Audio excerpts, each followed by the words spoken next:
আপনি কি চুলকানি, খোসপচরা বা রাতে বেশি চুলকানির সমস্যায় ভুগছেন? তাহলে আজকের ভিডিওটি আপনার জন্য খুবই গুরুত্বপূর্ণ। আজ আমরা কথা বলবো পারমিসল ম্যাক্স লোশন নিয়ে। এটি উৎপাদন করেছে এসিআই ফার্মাসিউটিক্যাল লিমিটেড।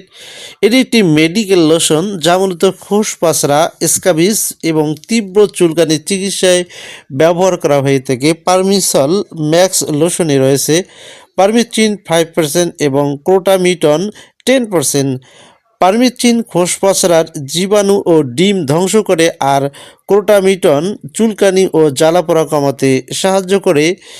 যে সকল সমস্যায় ডক্টররা এই লোশনটি দিয়ে থাকেন তার মধ্যে অন্যতম হচ্ছে যারা খোসপচরায় আক্রান্ত হয়ে থাকেন, এছাড়াও ত্বকের তীব্র চুলকানি, স্কিনে মাইট বা প্যারাসাইট সংক্রমণে এবং রাতে বাড়ে এমন চুলকানি সারাতে ডক্টররা এই লোশনটি দিয়ে থাকেন।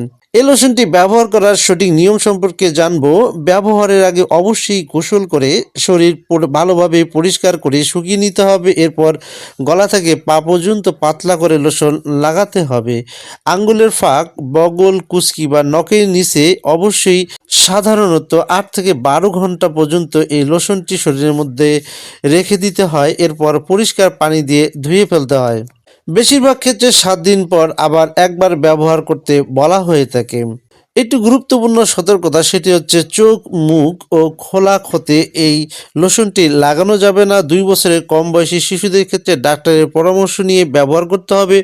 পরিবারের সবাই একসাথে চিকিৎসা নিলে ভালো ফল পাওয়া যেতে পারে। ব্যবহারের পর কাপড় চোপড় গরম পানিতে ধুয়ে ফেলতে হবে।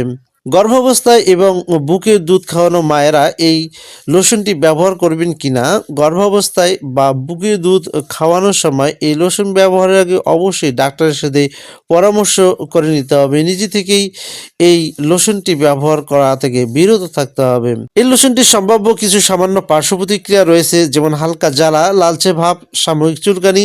সাধারণত এগুলো অল্প সময়ের মধ্যে আবার চলে যায়। সো সম্মানিত ভিউয়ার্স, মনে রাখবেন পারমিসল ম্যাক্স লোশন একটি কার্যকর চিকিৎসা হলেও নিজে নিজে ব্যবহার না করে ডাক্তারের পরামর্শ নেওয়াই সব থেকে নিরাপদ। ভিডিওটি যদি আপনার ভালো লাগে তাহলে ভিডিওতে লাইক দিন এবং এরকম স্বাস্থ্য বিষয়ক ভিডিও পেতে চ্যানেলটিকে সাবস্ক্রাইব করে দিন, এবং আপনার কোনো প্রশ্ন থাকলে অবশ্যই কমেন্ট বক্সে কমেন্ট করে প্রশ্ন জানিয়ে দিন।